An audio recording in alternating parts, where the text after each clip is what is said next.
In the summer of 1361, a brutal conflict would unfold on the shores of Gotland.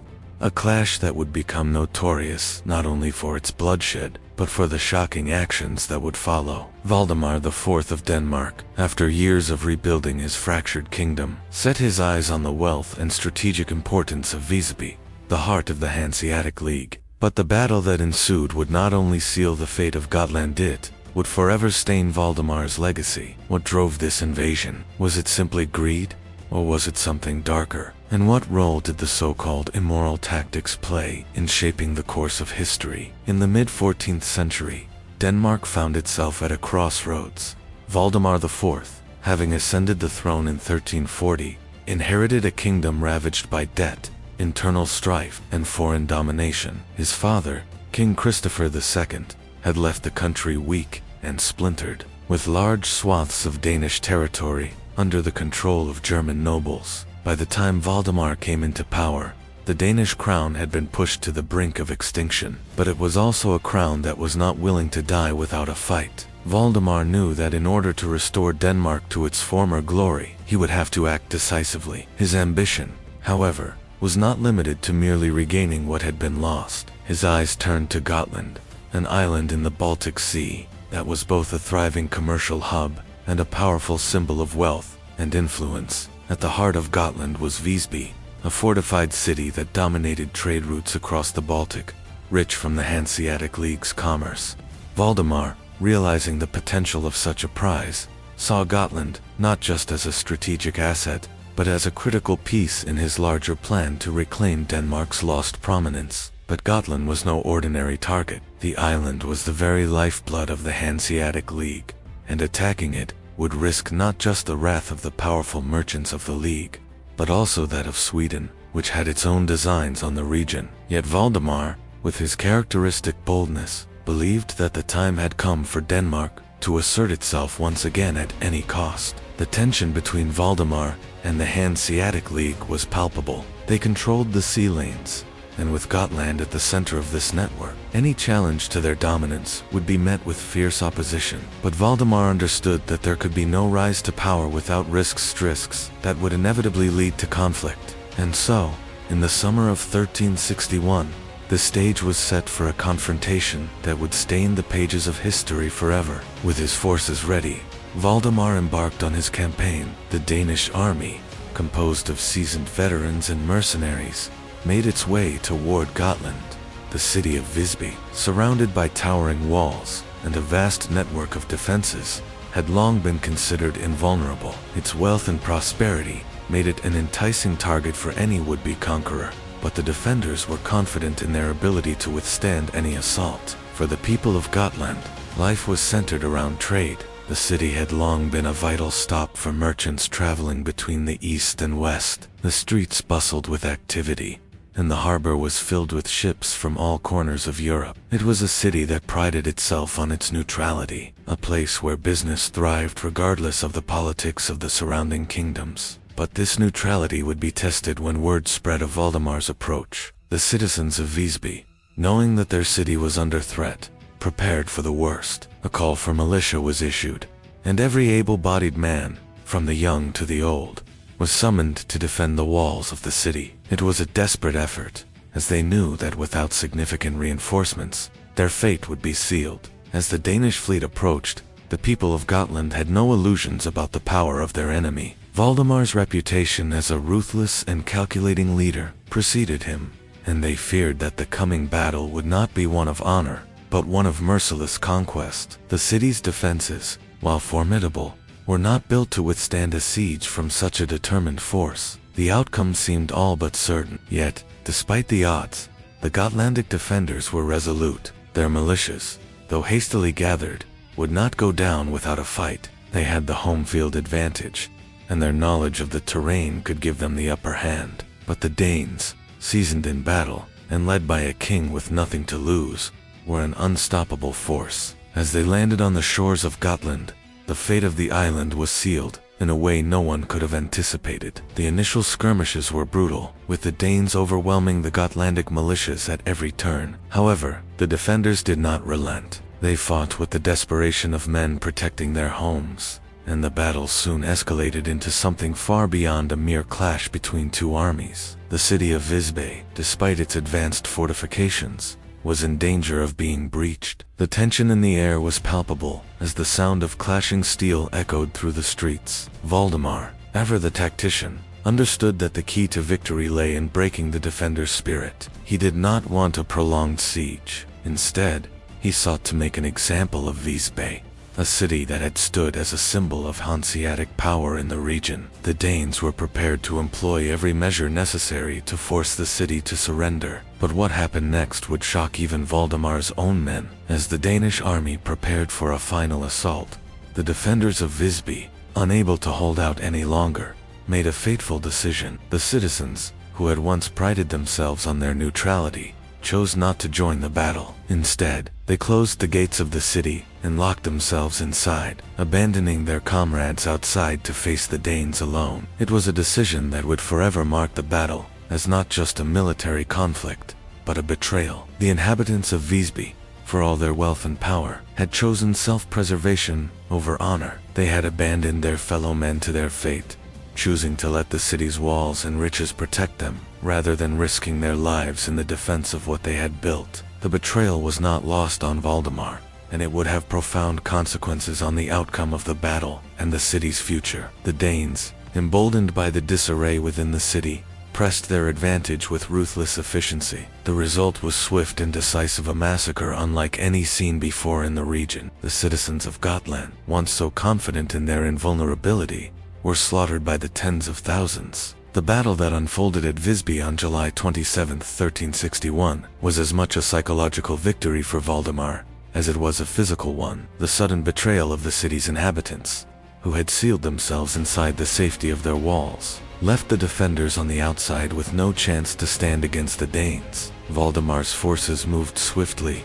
tearing through the Gotlandic militias with brutal precision. The city's well-established defense lines were effectively useless against the sheer determination of the Danish army. As the tide of battle turned in favor of the invaders, the citizens of Visby witnessed a horrific sight from the safety of their barricades. The bodies of their neighbors and defenders were strewn across the battlefield, victims of the ruthless Danish assault. Those who had tried to flee were hunted down by cavalry and mercilessly cut down in the streets. In the midst of the chaos, the city's elite merchants, once the proud rulers of Gotland, turned a blind eye to the carnage outside their walls. Their wealth, built on the backs of merchants and laborers, was far too valuable to risk for the sake of a few lives. Inside Visby, the situation was no less dire. While the defenders on the outside were dying in droves, the city's rulers had already begun their attempts to mitigate the damage. They knew that they could not withstand a prolonged siege,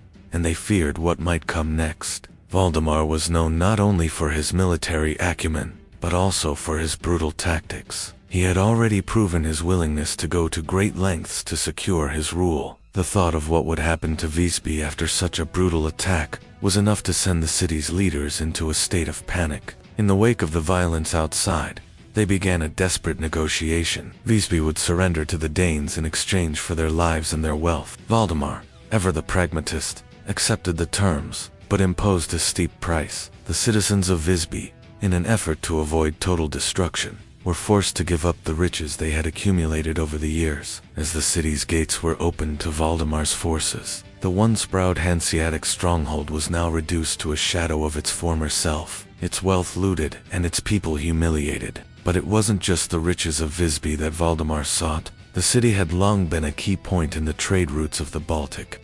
Its position allowed the Hanseatic League to control the flow of goods and wealth across Europe. With Visby under his control, Valdemar would be in a position to disrupt the Hanseatic League's dominance over the region, threatening their very existence. The fall of Visby marked a turning point for both Denmark and the Hanseatic League. Valdemar's victory sent shockwaves through the Baltic, as merchants and rulers alike realized that their once secure position was no longer guaranteed. For Denmark, it was a moment of triumph. A king, who had once inherited a fractured kingdom, now stood at the helm of a resurgent power. But for Gotland, it was the beginning of a dark chapter. Valdemar's tactics, though effective in securing his victory, would forever be remembered as immoral by many who witnessed or suffered from the aftermath. The indiscriminate slaughter of the Gotlandic militia and the subsequent looting of the city's wealth were seen as unnecessary acts of cruelty. The decision to betray the defenders and shut themselves within the walls of Visby had,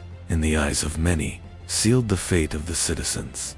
Yet, it was not the betrayal that made this battle infamous. It was the way Valdemar capitalized on the desperation and fear that followed. For the people of Visby, the consequences were swift and merciless. After the battle, Valdemar established a garrison in the city, ensuring that his control over Gotland would be permanent. The once great city was reduced to a puppet of Denmark, its merchants now forced to pay tribute to the Danish crown. But what struck the citizens of Visby the most was the fact that, despite the massacre and destruction, they were expected to continue to trade and live under Danish rule without protest.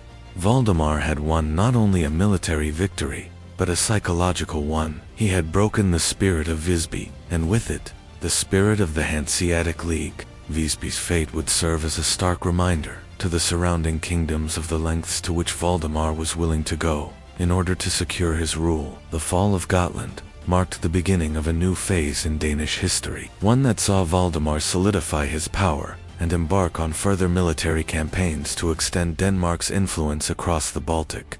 But even as Valdemar basked in his victory, the repercussions of his actions would continue to echo through the region. The Hanseatic League, once a dominant force in northern Europe, would never fully recover from the loss of its prized city. The Kingdom of Sweden, too, would find itself increasingly vulnerable to Danish influence. As Valdemar's power in the region grew ever stronger, the aftermath of the Battle of Visby left a deep scar not only on the island of Gotland, but on the entire Baltic region. Valdemar IV's conquest of the city was a signal to all that his ambitions were boundless, and that no power, whether mercantile or military, would stand in his way. As the Danish garrison took control of Visby, the once thriving center of Hanseatic trade was transformed into a symbol of Danish dominance. The city's walls, which had once stood as a proud testament to its independence, now stood as a monument to subjugation. But while Visby's fall was an undeniable triumph for Valdemar, it was also a turning point in the history of the Hanseatic League. The League, a confederation of merchant cities and towns, had long been the undisputed power in the Baltic, controlling the flow of goods between Europe and the East. With Visby now under Danish control, Valdemar had effectively cut the League off from its most important trade hub, and in doing so, had dealt a heavy blow to its economic dominance. The loss of Visby was not just a financial setback for the League, it was a humiliation. For centuries, the Hanseatic League had been the guardian of trade in the Baltic, and its members had grown accustomed to the security that came with their collective power. Now, their grip on the region was slipping, and they were forced to reckon with the fact that their once unassailable position had been shaken by a single, decisive blow from Valdemar. This was not the only challenge the League would face in the years to come. Valdemar, emboldened by his success in Gotland, turned his attention toward other Hanseatic-controlled territories. The League's influence in the Baltic was diminishing, and Valdemar seized the opportunity to expand Denmark's holding, further consolidating his power in the region. He knew that control of the key trade routes was essential for his long-term success, and he was willing to employ any means necessary to achieve that control. In the years following the Battle of Visby, Denmark's influence in the Baltic continued to grow. Valdemar's reign was marked by a series of strategic moves designed to weaken the League and solidify Danish control over the vital Resund Strait. The Resund was not only a crucial maritime route connecting the Baltic Sea to the North Sea, but also a significant source of revenue through tolls on passing ships. Valdemar recognized the importance of this narrow stretch of water and took steps to ensure that Denmark would control it, both economically and militarily. As Valdemar strengthened his position in the Baltic, the rest of Europe watched with growing unease. The once fragmented and weakened Kingdom of Denmark was now emerging as a regional power, capable of challenging the established order. The rise of Denmark under Valdemar's leadership was seen as a threat by neighboring kingdoms, particularly Sweden, which had long held territorial ambitions in the Baltic region. Valdemar's conquest of Gotland had left Sweden vulnerable. The Swedish king, Magnus II Eriksson, found himself unable to maintain control over the regions that were once part of the Swedish crown, including the important province of Scania. Valdemar's military success, combined with his political acumen, left Sweden with little room to maneuver. As Sweden struggled to maintain its hold on its territories, Valdemar moved decisively, asserting Danish influence in Scania and beyond. But Valdemar's rise to power came at a cost. His methods, though effective, were often seen as ruthless and unscrupulous. The fall of Visby, with its mass slaughter of defenders and the subsequent looting of the city's wealth, had earned him a reputation as a brutal and immoral ruler. His actions were condemned by many, both within Denmark and beyond. To some, he was a hero, a king who had restored Denmark to its rightful place among the powers of Europe. To others, he was a tyrant, a ruler who had taken his ambition too far and was willing to do anything to achieve his goals. The moral ambiguity of Valdemar's reign became a subject of much debate in the years following the Battle of Visby. Was he justified in his actions, given the precarious state of his kingdom and the threats posed by the Hanseatic League in Sweden, or had he gone too far, sacrificing morality for power? These questions would continue to haunt Valdemar's legacy, as his conquest of Visby remained a dark chapter in the history of Denmark. But Valdemar, undeterred by the criticisms of his enemies, pressed forward with his plans for further expansion. His conquest of Gotland had not only given Denmark control over a crucial trade hub, but had also set the stage for a larger campaign against the Hanseatic League. Valdemar's next move would be to solidify Denmark's dominance in the Baltic by taking control of the key city of Danzig, a move that would once again pit him against the powerful merchant cities of the League. As the 1360s drew to a close, Denmark stood on the verge of becoming a major player in European politics. Valdemar's strategic brilliance, combined with his willingness to take ruthless action, had transformed Denmark into a force to be reckoned with. But with this rise to power came inevitable resistance from the League and Sweden, both of whom were determined to halt Valdemar's progress. Valdemar's success in the Battle of Visby and his subsequent consolidation of power in the Baltic made him a formidable force in Northern Europe. However, his victory also marked the beginning of a series of conflicts that would define the next decade of his reign. With the Hanseatic League weakened and the Swedish kingdom under threat, Valdemar's expansionist ambitions were now in full swing. The defeat of the Gotlandic militia and the capture of Visby left Denmark in a dominant position. Valdemar wasted no time in fortifying his control over the island, establishing a permanent garrison to ensure that no revolt could threaten his rule. The rich merchants of Visby, once proud of their independence, now found themselves under the thumb of the Danish crown. Their wealth, once a symbol of power, was now being siphoned off to fund Valdemar's military ambitions. In the wake of this victory, Valdemar turned his attention to the Hanseatic League. The League, once a proud confederation of trading cities, stretching from the North Sea to the Baltic, now found itself under siege from all sides. The loss of Visby had been a catastrophic blow,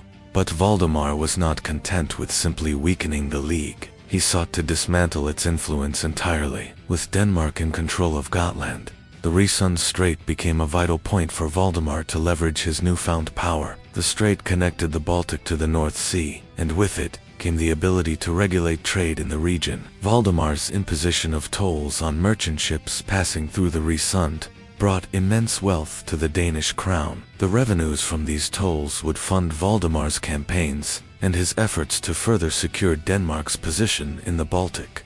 The Hanseatic League, unable to ignore this growing threat, retaliated with increasing pressure on Denmark. Merchant cities that had once relied on Visby's bustling markets now found themselves cut off, and the League began to regroup, forming alliances with other powers in the region. The League's response, however, was not one of direct military confrontation. Instead, they used economic pressure and diplomatic maneuvering to isolate Denmark from the rest of Europe. At the same time, Sweden, still reeling from the loss of Scania and the growing power of Valdemar, sought to assert itself once again. Magnus to Eriksson, the Swedish king, found himself facing mounting internal unrest as his grip on his territories weakened. Sweden, which had once been a rival of Denmark for dominance in the Baltic, now found itself in a precarious position. The loss of Scania was a bitter blow, but Sweden still controlled key territories that could prove essential in the fight for supremacy in the region. Valdemar,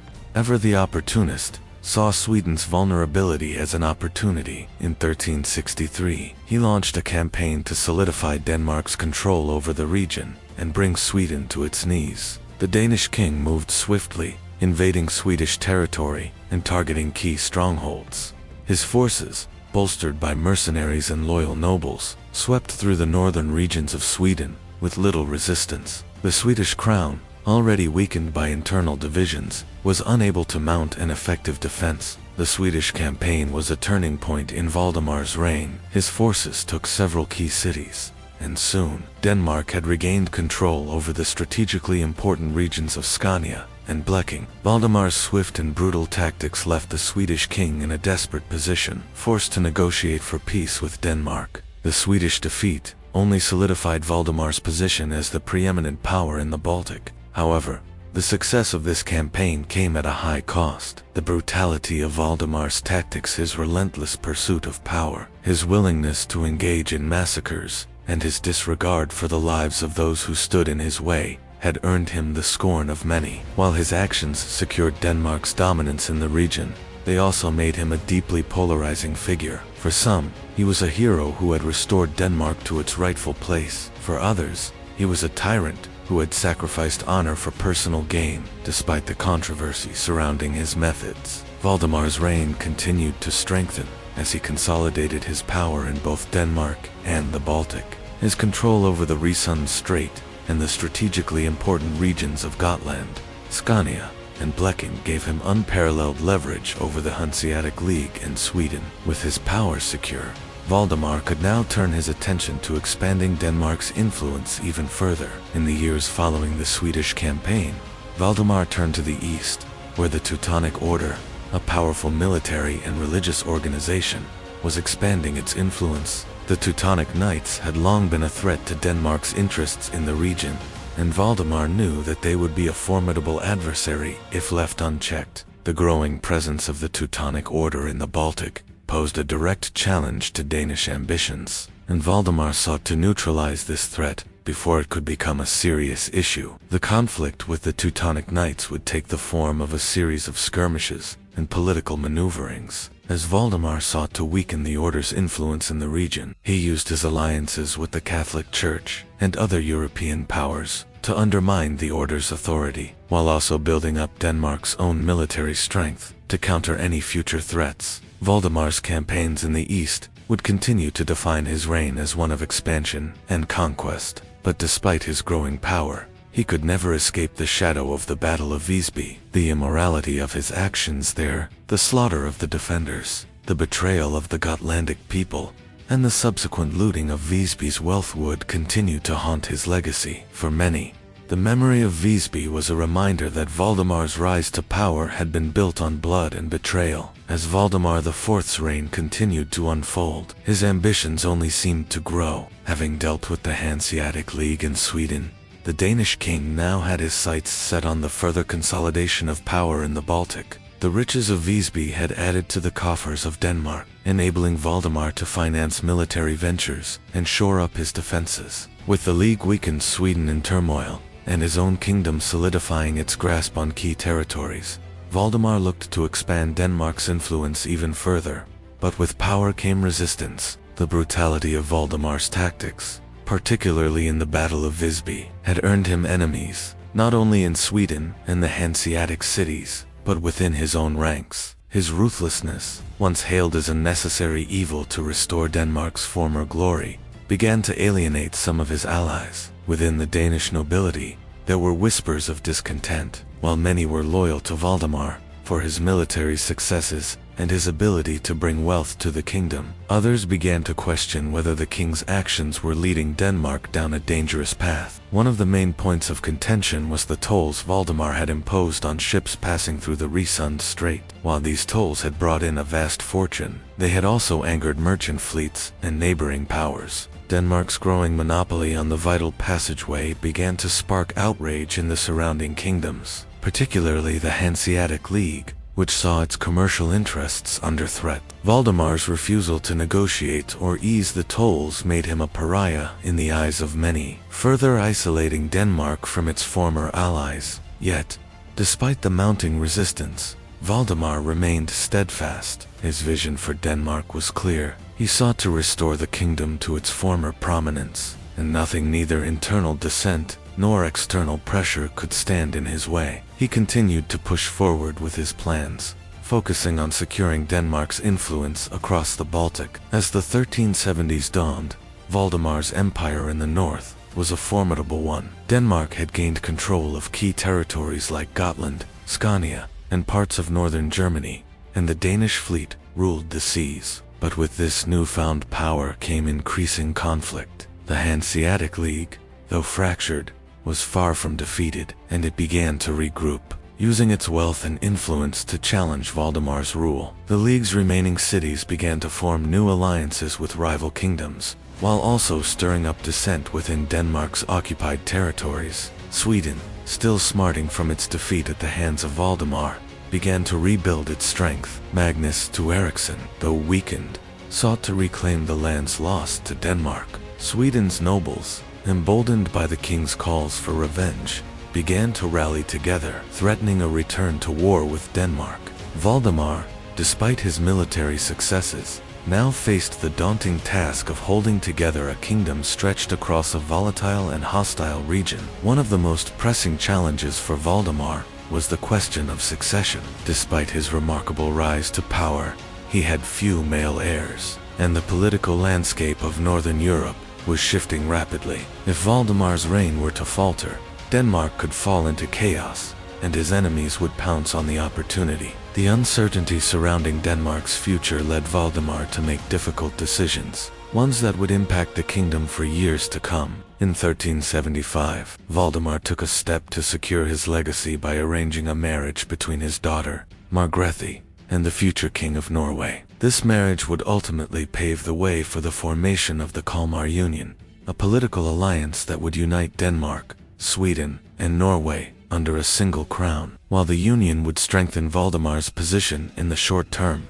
it also sowed the seeds for future conflict. The balance of power between the three kingdoms would prove to be fragile, and tensions would eventually boil over in the coming decades. While Valdemar's ambitions continued to drive him forward, his methods increasingly came under scrutiny. The immoral reputation he had earned in the Battle of Visby continued to haunt him. Though his military genius and political acumen had restored Denmark's position as a regional power, his legacy would be forever tarnished by the brutal tactics employed in Visby, the slaughter of the defenders, the betrayal of the city's citizens, and the subsequent plundering of Visby's wealth, all marked a dark chapter in Denmark's history. For many, the cost of Valdemar's success was far too high. The immorality of Valdemar's actions was not lost on his contemporaries. The Hanseatic League, still reeling from the loss of Visby, condemned the king's conduct as barbaric. Swedish nobles, who had already felt the sting of Valdemar's aggression,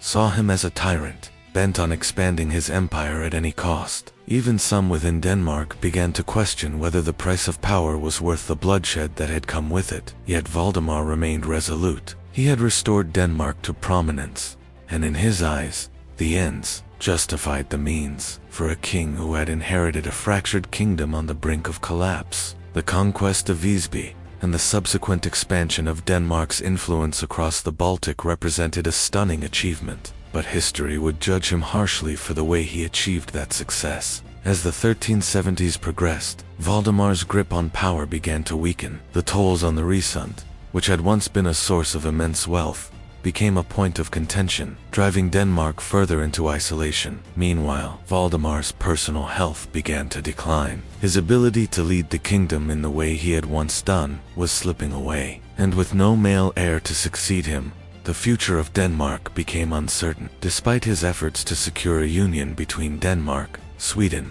and Norway, Valdemar's death in 1375 marked the end of an era. In the years following his death, Denmark would enter a period of political instability. The Kalmar Union, which Valdemar had hoped would solidify Denmark's power in the region, eventually fractured. Sweden, having been brought into the union by marriage, eventually rebelled, leading to decades of conflict. Valdemar's kingdom, though once a dominant power in the Baltic, would slowly begin to lose its grip on the territories he had so ruthlessly acquired. In the aftermath of Valdemar IV's death in 1375, Denmark entered a period of uncertainty and internal strife. Though the Kalmar Union had been established as a means of solidifying Valdemar's legacy, it soon began to show cracks. The fragile alliance between Denmark, Sweden, and Norway began to unravel. Sweden, particularly, was unwilling to remain under Denmark's control, and the resentment that had built up over the years only intensified after Valdemar's passing. The loss of Visby,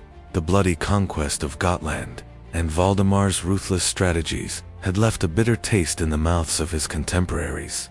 Despite Denmark's apparent strength during Valdemar's reign, the long-term consequences of his methods began to weigh heavily on the kingdom. The Danish king's legacy was not one of admiration, but of fear and disdain from his neighbors, his allies, and even his own people. The political instability that followed Valdemar's death was compounded by the shifting power dynamics in Northern Europe. Sweden, having been under Denmark's thumb for much of the 14th century, now sought to break free. Swedish nobles, fueled by the resentment left behind by Valdemar's rule, rebelled against the Danish crown. Their desire for independence was further fueled by the harsh taxes imposed by Valdemar and the brutal treatment of Swedish lands during his campaigns. The rise of Swedish nationalism was swift, and it wasn't long before they had gathered enough strength to challenge Denmark's dominance. Norway, too, began to distance itself from Denmark's influence. The union between the two kingdoms had been forged through strategic marriages, but as the power of the Danish crown weakened, Norway saw an opportunity to assert its independence. With the death of Valdemar, the Nordic Union became a political puzzle that no longer held the same significance it once had. At the same time, the Hanseatic League, although dealt a blow by the loss of Visby, began to recover. The League's merchant cities, spread out across Northern Europe, had learned to adapt and rebuild after the loss of their Baltic stronghold. Their influence in trade was beginning to resurge, and as Valdemar's successors struggled to hold on to power, the League saw an opportunity to reclaim lost ground. With Denmark isolated and politically unstable, the Hanseatic League's merchants began to reassert their control over vital trade routes, regaining some of the influence they had lost during Valdemar's reign. Internally, Denmark itself was plagued by division and rebellion. While Valdemar had been able to centralize power and command loyalty from his nobles, his death left a vacuum of authority. His heirs, including his daughter, Margrethe, who had been married into the Norwegian royal family, faced a kingdom in flux. The nobles, once loyal to Valdemar for his military victories and wealth, now saw their opportunity to reclaim power. They took advantage of the instability, pushing for greater autonomy and challenging the authority of the crown. Margrethe, the widow of the Norwegian king and the mother of the future king, Håkon VI of Norway, was left to manage the kingdom's affairs. Her position was precarious. She was a woman in a male-dominated political landscape, and her control over Denmark was contested. Despite the challenges she faced, Margrethe proved to be a skilled and capable ruler. She worked tirelessly to strengthen Denmark's position within the Kalmar Union and to restore order to the fractured kingdom. Yet, the legacy of Valdemar IV continued to haunt Denmark. His ambition had brought Denmark to the height of power in the Baltic, but his methods, marked by brutality, betrayal, and manipulation, had left deep scars that would take years to heal. The brutality of his conquest of Visby, in particular, left a lasting impression on the region. To this day, the battle remains one of the most notorious in Scandinavian history. The sight of the dead bodies of Gotland's defenders, abandoned by their own citizens, became a symbol of Valdemar's ruthlessness. In Sweden, the memory of Valdemar's invasion of Scania and the subsequent subjugation of Swedish territories remained fresh. The brutality with which Valdemar had attacked the Swedish heartland left a legacy of distrust and hatred between the two kingdoms. The Swedish nobility, embittered by the loss of their lands and the treatment of their people, rallied around the cause of independence, determined to break free from Denmark's grasp. Even within Denmark, the specter of Valdemar's actions cast a long shadow. His brutal tactics had brought Denmark immense wealth and power, but at the cost of the kingdom's moral standing in the eyes of its neighbors. Valdemar had taken whatever steps necessary to achieve his goals, regardless of the moral consequences. His success, though undeniable, came at a heavy price, one that Denmark would continue to pay long after his death. The internal political struggles within Denmark were further complicated by the growing influence of the church. While Valdemar had been pragmatic in his dealings with the religious institutions of his time, his successors found themselves facing a more complex relationship with the clergy. The church had long played a crucial role in European politics, and its influence over the rulers of Northern Europe was growing. The church, which had been supportive of Valdemar during his reign, was now an increasingly important player in the political landscape. Margrethe, in particular, had to navigate this shifting relationship as she sought to stabilize Denmark and its territories. Denmark's position in Northern Europe was rapidly changing. While the kingdom had once been at the center of the Baltic world, it was now struggling to maintain its hold on its territories. The forces of regional nationalism, economic competition, and political fragmentation were conspiring to weaken Denmark's power. Valdemar IV's vision of a strong, unified Denmark was beginning to unravel, but Denmark was not without its strengths. Margrethe, despite the challenges she faced, had the potential to continue the work that Valdemar had started. She could unite the Nordic kingdoms through the Kalmar Union and restore Denmark's influence in the Baltic. However, this would require more than military might. It would require political finesse, diplomatic skill, and the ability to manage the deep divisions within Denmark itself. As the political landscape of Denmark shifted in the wake of Valdemar IV's death, his legacy remained a double-edged sword. His success in restoring Denmark to prominence was undeniable, but the methods he employed to achieve that success, marked by brutality, manipulation, and strategic ruthlessness, left the kingdom at a crossroads. Valdemar's vision for Denmark had been one of power and dominance, but in the years that followed his reign, it became clear that his heavy-handed approach was beginning to unravel. Margrethe, now in control of Denmark and the Kalmar Union, found herself in a difficult position. The political fragmentation that had begun under Valdemar's rule continued to deepen, as the various factions within Denmark, ranging from ambitious nobles to resentful merchants, clashed over power and influence. The once solid unity that Valdemar had cultivated through force and intimidation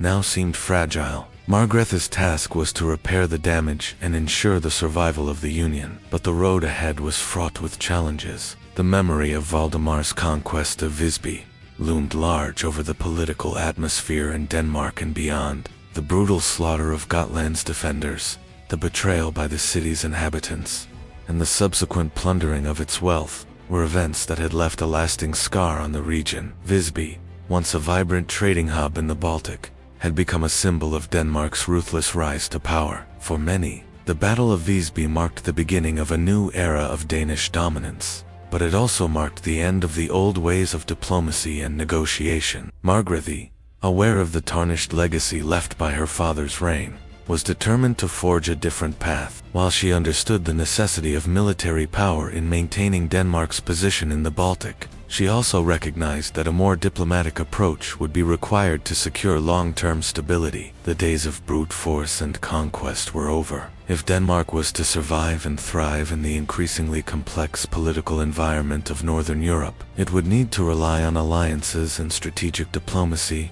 rather than the brutal tactics of Valdemar. Her first task was to stabilize the Kalmar Union. The relationship between Denmark, Sweden, and Norway was tenuous at best, and the Swedish nobility, still bitter from Valdemar's occupation of Scania, had grown increasingly restless. The union had been forged out of necessity, but its foundations were shaky. Margrethe's challenge was to balance the ambitions of each kingdom while ensuring that Denmark maintained its dominant position within the Union. Sweden's desire for independence was palpable. The Swedish nobility, having suffered under Valdemar's rule, now sought to reclaim their power. The lingering resentment over the loss of Scania and the perceived injustices committed during the Danish occupation fueled the Swedish drive for autonomy. Margrethe, aware of the political sensitivities in Sweden, knew that she had to proceed with caution. Any misstep could lead to the collapse of the Kalmar Union, and Denmark could not afford to lose its influence over the region. At the same time,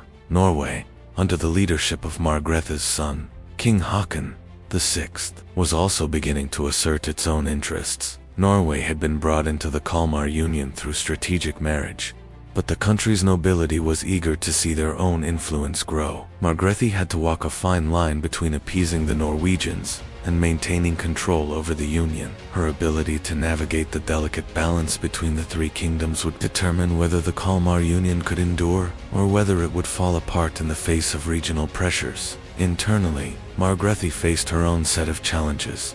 The Danish nobility, long accustomed to the power and influence they had enjoyed under Valdemar's reign, were now pushing for greater autonomy. The centralization of power that Valdemar had pursued was beginning to unravel. The nobility, emboldened by the instability of the post-Valdemar era, sought to regain their former privileges and independence. Margrethe, unlike her father, understood the importance of maintaining noble support, and she worked tirelessly to placate the powerful families of Denmark. While she recognized the need for political concessions, Margrethe was also keenly aware of the importance of maintaining a strong central authority. If Denmark was to remain a regional power, the monarchy had to retain control over the kingdom's finances, military, and foreign policy. To that end, Margrethe took steps to strengthen the royal court and ensure that loyal officials held key positions in government. In the midst of this political turmoil, Denmark also faced economic challenges.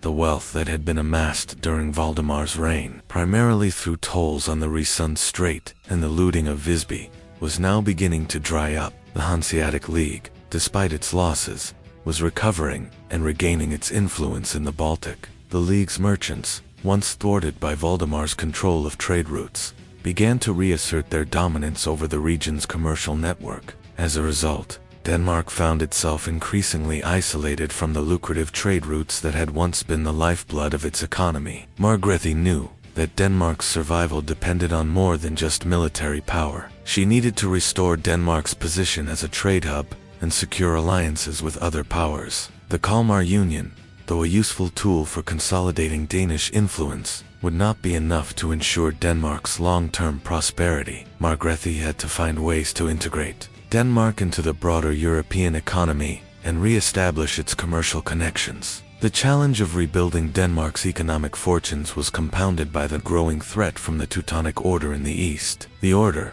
a powerful military and religious organization, had long been a rival of Denmark's ambitions in the Baltic. While Valdemar had successfully pushed the Order back during his reign, the Teutonic Knights were not easily deterred. Margrethe, aware of the potential for renewed conflict with the Order, began to strengthen Denmark's military presence along the eastern borders, preparing for a possible confrontation. But as the political, economic, and military challenges mounted, Margrethe remained determined to secure a stable future for Denmark. She understood the lessons of her father's reign, lessons in power, in conquest, and in the price of ambition. Valdemar had shown that a kingdom could be built through force, but Margrethe knew that to sustain that power, Denmark would need more than just military victories. It would need diplomacy, unity, and a steady hand. The years following Valdemar IV's death marked a defining period for Denmark and its place in the Baltic region. With the weight of her father's controversial legacy on her shoulders, Margrethe I faced the monumental task of restoring stability and preserving the ambitious projects he had initiated. The challenges were immense, but Margrethe's resolve to solidify her rule would shape the future of Denmark for years to come. Under her leadership, Denmark was forced to navigate the complex and often hostile political terrain of Northern Europe. The Kalmar Union, despite its promises of unity, was far from a secure alliance. Margrethe understood that she could not rely solely on military power or the remnants of Valdemar's conquests to hold the Union together. She needed to craft a more sustainable solution, one built on diplomacy and mutual benefit. However, even as she sought to stabilize the Union, she faced growing opposition both within and outside Denmark. In Sweden, the bitterness left by Valdemar's military campaigns had not faded with time. The Swedish nobility, still smarting from their loss of territory, and autonomy under Valdemar's rule, were increasingly vocal in their demands for independence. They saw the Kalmar Union not as a partnership, but as a subjugation to Danish authority. Margrethe, astutely aware of the growing discontent, worked tirelessly to maintain peace. She offered concessions to the Swedish nobility, attempting to pacify them with promises of greater autonomy within the Union. Yet, the Swedish desire for independence remained strong, and cracks continued to appear in the foundation of the Union. Norway too was a source of tension. Though Margrethe had successfully married her son, Håkon VI, into the Norwegian royal family, Norway's internal politics posed a constant challenge. The nobility in Norway, like those in Sweden, had their own ambitions, and were wary of too much Danish influence. As Margrethe sought to strengthen the Union, the complex balance of power between Denmark, Norway, and Sweden became ever more difficult to manage. Norway's nobles sought to use the political chaos to secure greater control over their own affairs, and Margrethe had to navigate this delicate situation without alienating one of the most important pillars of the Kalmar Union. Meanwhile, the external threat of the Teutonic Order in the east loomed larger than ever. Despite Valdemar's efforts to push back the order during his reign, the knights had not been vanquished, and their ambitions in the Baltic remained strong. Margrethe, recognizing the potential for a renewed conflict with the order, fortified Denmark's military positions along the eastern frontiers. Yet, as the order grew in strength, Denmark found itself increasingly embroiled in diplomatic and military engagements with this powerful foe. Margrethe understood the geopolitical importance of the region and worked tirelessly to secure alliances with neighboring powers, including Poland and the various German states. In doing so, she hoped to isolate the Teutonic Order and prevent its expansion. The delicate diplomatic dance between Denmark and these neighboring countries would prove to be a pivotal aspect of Margrethe's reign, as she sought to keep Denmark at the heart of European affairs. Internally, Denmark struggled to regain the economic dominance it had enjoyed under Valdemar. The lucrative tolls from the Risund Strait, once a significant source of revenue for the Danish crown, were no longer enough to sustain the kingdom. The Hanseatic League, which had suffered under Valdemar's control, began to recover, and its merchants once again dominated the trade routes that had once been vital to Denmark's economy. Margrethe had to find new ways to stimulate the economy, and one of her key strategies was to strengthen the royal administration and improve taxation. By consolidating her control over the economy and ensuring that the crown had a steady source of revenue, Margrethe hoped to stabilize Denmark's finances. Margrethe's political acumen was tested at every turn. She not only had to manage the delicate relations between Denmark, Sweden, and Norway, but also had to deal with internal dissent and external threats. The failure to solidify the Kalmar Union as a true partnership, however, meant that Denmark's position in Northern Europe remained precarious. As the tensions between the three kingdoms continued to mount, it became clear that the union was unlikely to last in its original form. Yet, Margrethe's greatest achievement was securing the future of Denmark through her strategic marriage alliances and the eventual rise of her son, Håkon VI, as the King of Norway. The Kalmar Union, though unstable, had provided a foundation for the future, and Margrethe's diplomacy allowed Denmark to hold on to its regional influence for a while longer. Her ability to navigate the complex web of alliances, rivalries, and power struggles set her apart as a ruler of exceptional skill. In the end, the legacy of Valdemar IV was both a curse and a blessing. His ambitious conquests had built a powerful Danish kingdom, but the moral cost of his methods, the brutal conquest of Visby, the destruction of Gotland, and the harsh treatment of Sweden and other neighboring powers, had left a stain on Denmark's reputation. Margrethe, though inheriting her father's vision, sought to move away from the more ruthless tactics of his reign. She understood that for Denmark to survive in a rapidly changing world, it would need more than just military power. It would need diplomatic savvy, strong alliances, and a careful balance of internal and external forces. The Battle of Visby, with its bloodshed, betrayal, and plunder, would forever remain a defining moment in Denmark's history. But under Margrethe's reign, Denmark was able to pivot from the legacy of aggression to one of cautious diplomacy. Her leadership allowed the kingdom to weather the storms of internal strife and external threats. Yet, the memory of Visby would never fade entirely, reminding Denmark of the heavy price that had been paid for its brief moment of glory under Valdemar IV.